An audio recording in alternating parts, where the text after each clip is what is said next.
Assalamu alaykum aziz qarindoshlarım. Anlık hayat kanalına hoş geldinler. Bugün dersimizni davamlaştırmamız, yani 5. ders ruh degan nima? Nemishqa inson faqat badan va miya bilanla tushuntirilmaydi. Biz dersimizde odatimiz bo'yicha bir misol bilan boshlab o'taylik. Ya'ni bir odam ustozining yeniga kelib mundaq dedi. Mening xizmatim bor, uyim bor, mashinam bor, oilam bor.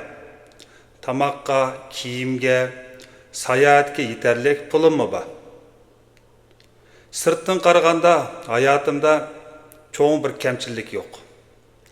Lekin ustoz deb baqsangiz, nemishqa ichimda yanala bir bo'shliq bor deb so'rabdi. Ustoz mundaq dedi. Sen eng oxirgi qatim qachon o'zingdan men nima uchun yashayapman deb so'rab baqding deb. Bu chog'da bu odam jim bo'lib qoldi. Ustoz yana so'radi. Sen badaningga tamoq berding, aqlingga bilim berding, ko'zingga ko'ngil etish berding, ammo ruhingga nima berding deb so'radi. Bugungi darsimiz dal mushu savollar ustida bo'ladi. Ya'ni ruh degan nima? Nemishqa insonni faqat badan, miya va hissiyot bilanla to'liq tushuntirgili bo'lmaydi. Undaqda biz ruh degan nima degan bilan tanishib o'taylik. Ruh islomiy qarashdagi eng cho'nqur hukmlardan biri.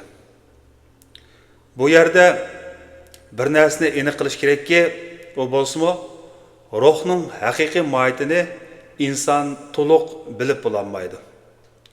Qur'onda ruh to'g'risida insonning bilimining cheklik ekanligi eskartiladi. Shunga biz ruh dal mushundaq bir modda deb ilmiy formula bilan aniqlab qo'ya olmaymiz. Lekin islomiy psixologiyada ruh bizga insonning faqat biologiyalik maxluq emas ekanligini eskartadi. İnsanның ichida ma'no izlaydigan, haqiqatni izlaydigan, Alloh bilan bog'lanishni xohlaydigan, yaxshilikqa intiladigan bir ma'naviy tarafı bor. Biz buni ruh deymiz. Undaqda badan to'ysila inson to'yamdi. Tasavvur qilib beqing. Bir odam nihoyatda yaxshi restoranga kirdi, eng yaxshi tamoqni yedi. Biz Uyg'urcha aytsak qo'shiq to'ydi deymiz. Lekin ichida yanla beoromlik bor. Nemishqa? Chunki qo'shiqning to'yg'ini bilan hayotning ma'nosi to'ymagan bo'lishi mumkin. Biz buni kunlik turmushimizda ko'p ko'ramiz. Ya'ni bir odam yangi telefon oladi, bir necha kun xushal bo'ladi, ondan uning odatlanib qoladi. Undan boshqa yangi mashina oladi, bir mezgil xushal bo'ladi, ondan umo normal bo'lib qoladi. Ya'ni undan boshqa yangi uy setib oladi, yangi kiyim setib oladi, yangi bir yerlarga sayohatga berib boqadi. Hammasi bizga vaqtliq lazzat beradi, lekin hammasi birli savolga javob berolmaydi. U bo'lsa-mu, men nima uchun yashayapman dan iborat. Undaqda biz bu yerda kitobimizni qo'yib turib, hayotimizga qarab boqaylik. Masalan, bir odam har kuni ishga boradi. Atigan soat 7 da o'rindan turib, 8 da yo'lga chiqadi, kechda erib uyga qaytadi. Tamoq yeydi, telefonni ko'radi, uxlaydi.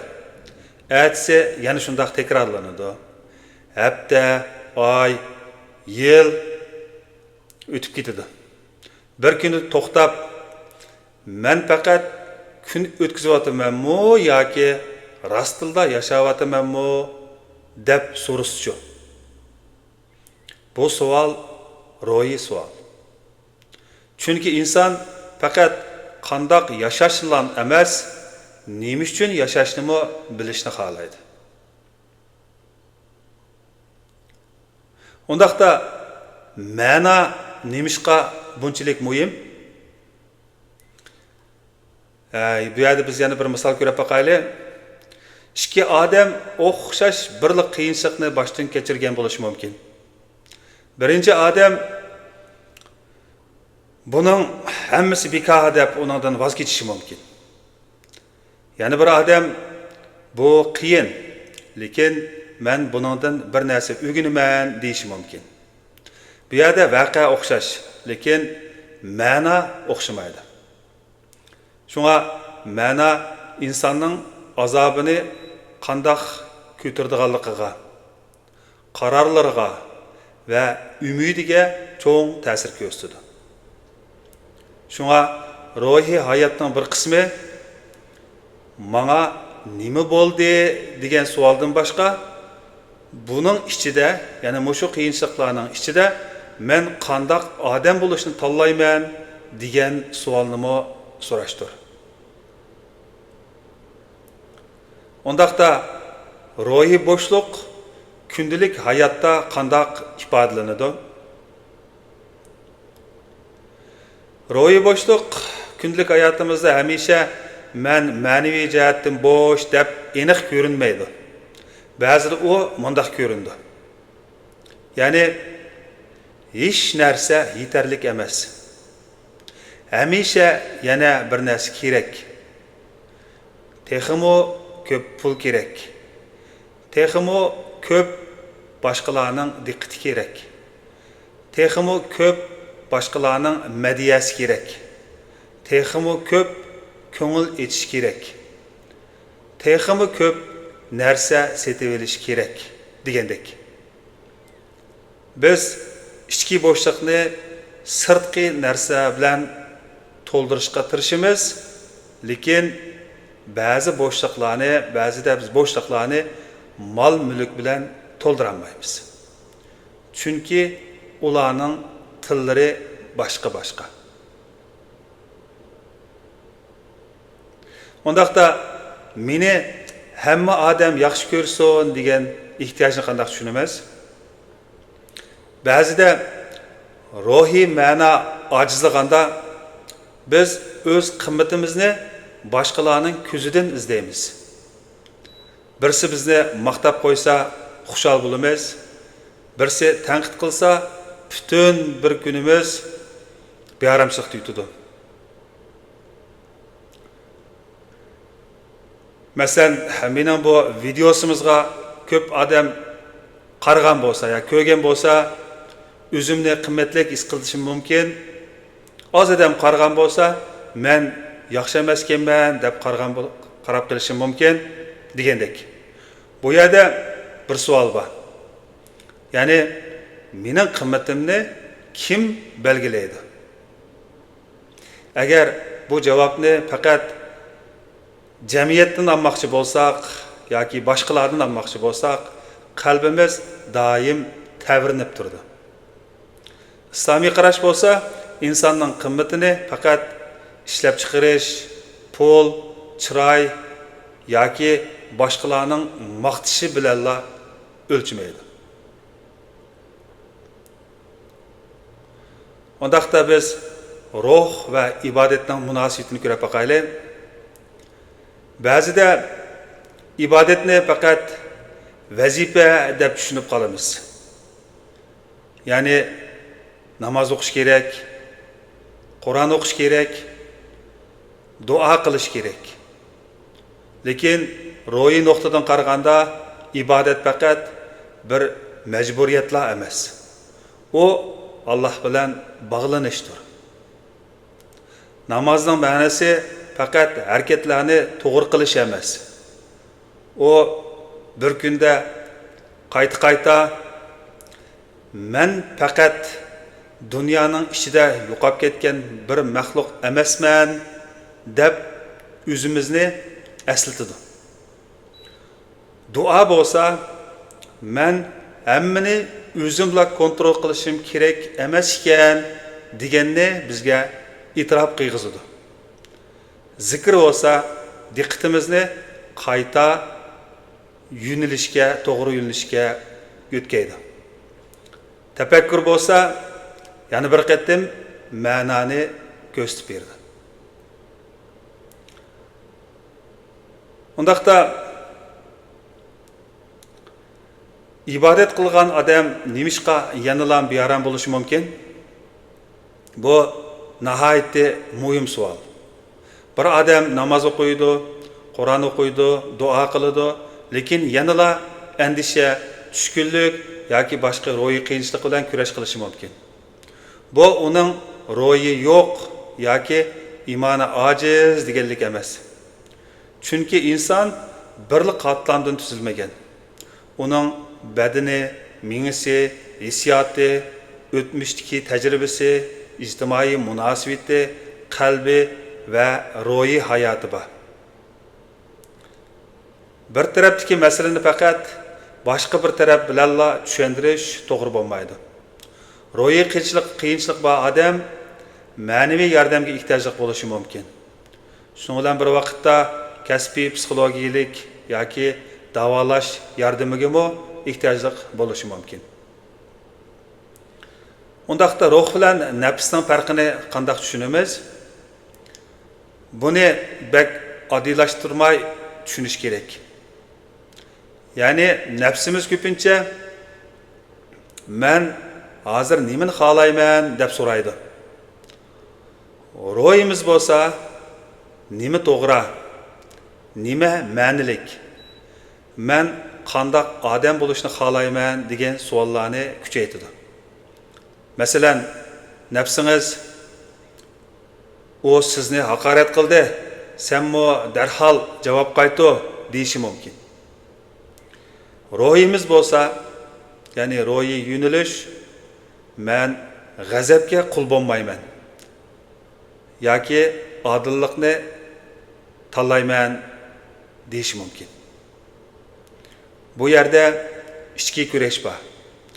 Ammo bu kurash insonning o'sib ketilishining bir qismidir. Undaqda ruh bilan qalbning munosabati qanday bo'ladi? Oldingi darsimizda biz qalb haqida so'zlashgan edik.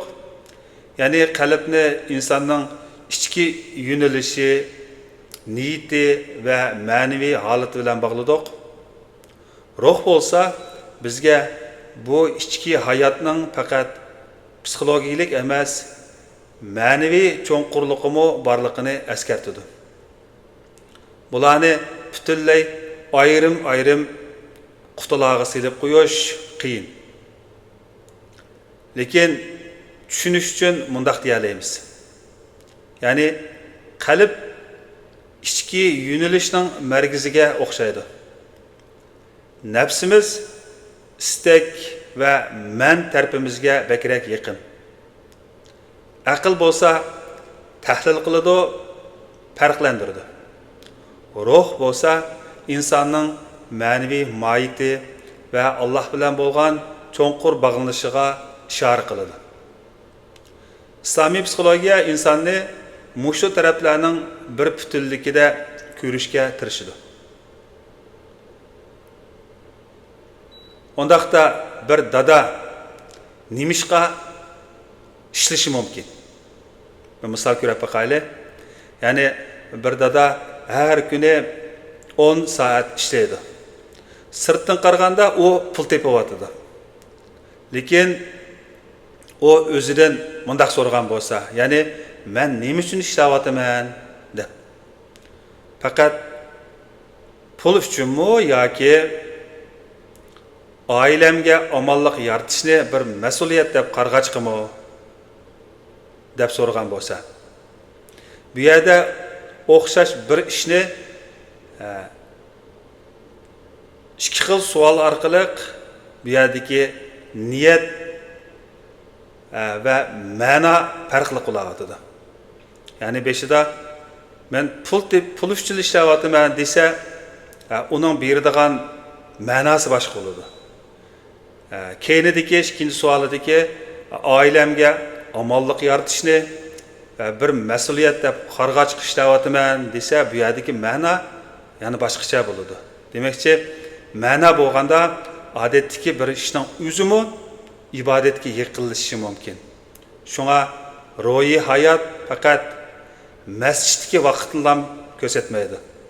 U xizmatimizda ifodalanadi, oiladami bor, bola boqishdimi bor, bir odamga yaxshi so'z qilishdimi ifodalanadi. Ondaqda biz nimishqa sukutdan qo'rqamiz? Ya'ni xohlasangiz bir qatim sinab ko'ring. Ya'ni telefonmi yo'q, televizormi yo'q, muzikami yo'q, faqat 15 minut jim o'tirib eqing. Bu ba'zi odamga nihoyatda ta'sir qilishi mumkin. Nimishqa? Chunki tashqi shovqin to'xtaganda ichki ovozlar chiqishga boshlaydi.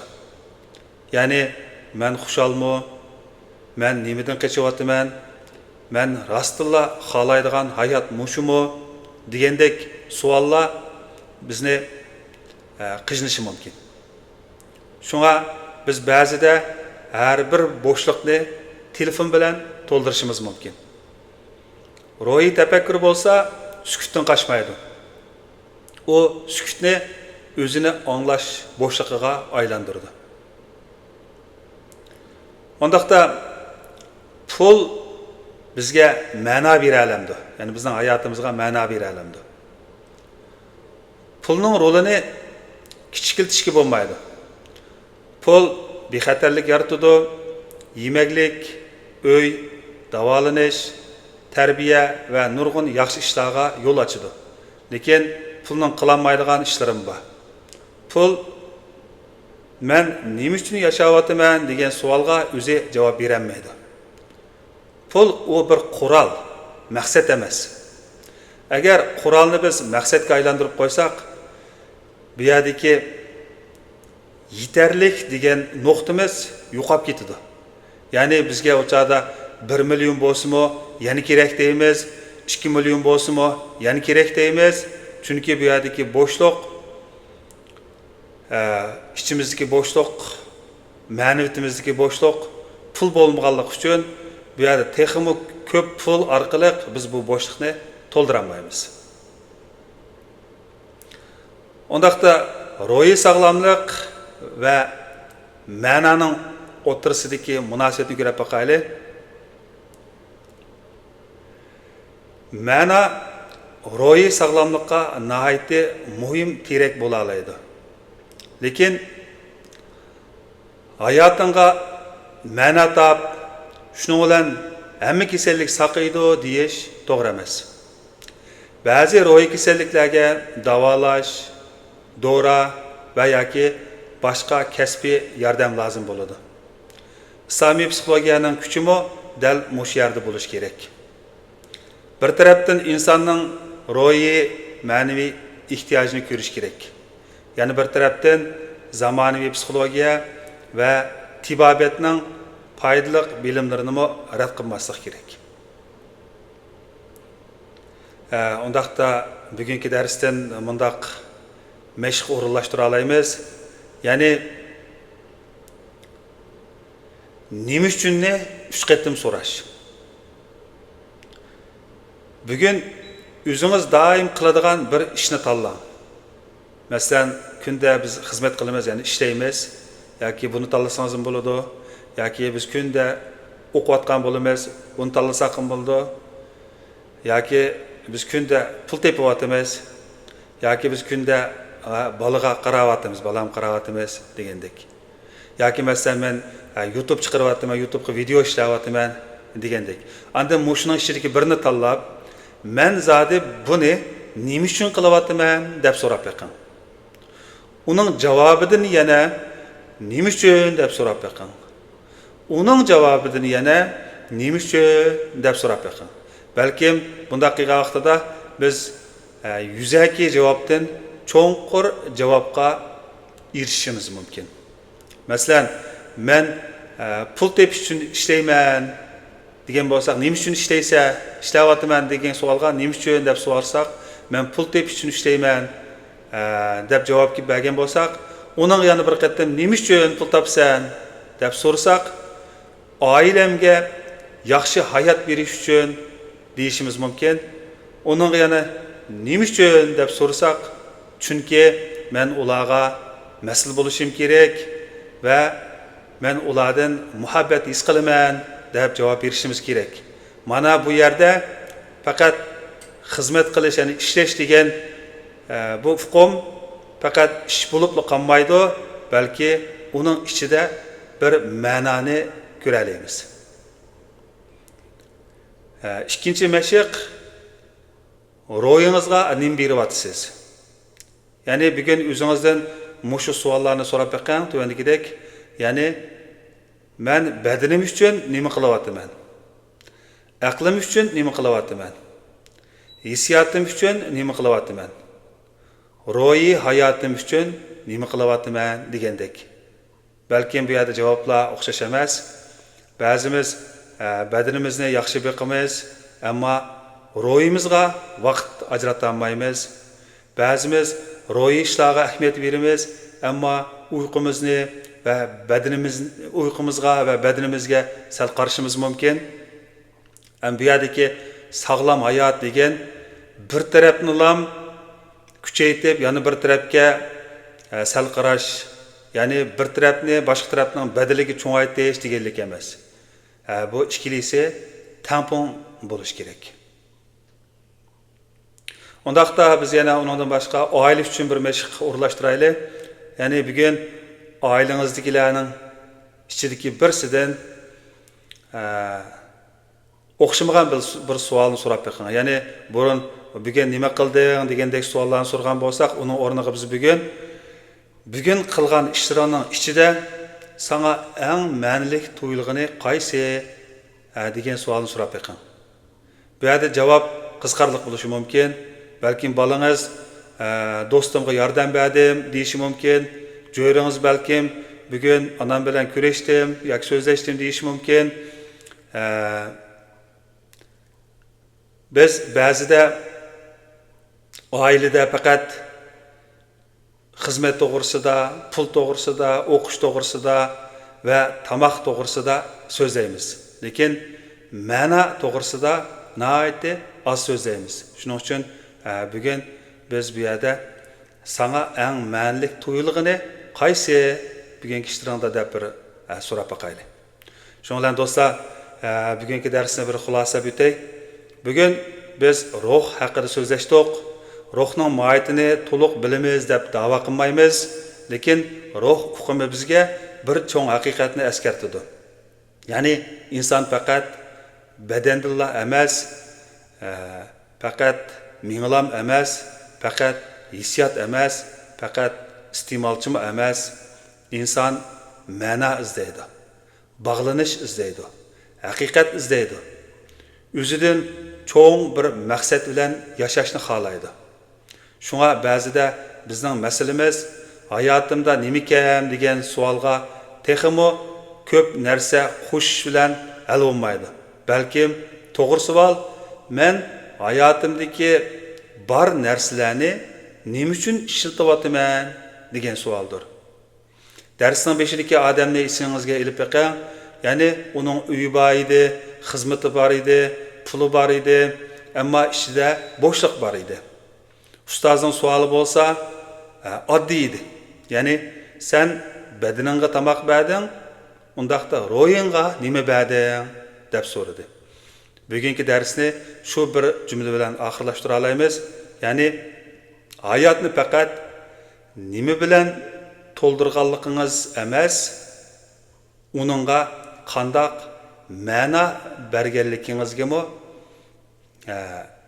qarab beqing. Shuning bilan do'stlar, bugungi darsimiz shunga oxirlashdi. Kelarki darsimiz 6-dars tafakkur bizning andisha va g'am qayg'umizni qandoq o'zgartiradi? Tafakkur bilan ko'p o'ylashning farqi nima? Nemishqa ba'zi o'ylarimiz bizni tinchlantiradi, ya'ni ba'zilari bo'lsa bizni texmo bearam qiladi. Agar shundoq bo'lib qolsa-chu degan o'ylarni qandoq toniymiz? Va tafakkurni qandoq qilib endişinin yıkılgısı emas, tushunish va tinchlikqa ilib boradigan qurolga aylandira olamiz degandek mazmunlarda to'xtalamiz. Undaqda darsimizning davomi qiziqsangiz, kelar soatlik darsimizni ko'rishaylik. Xo'sh, Allohga omonat.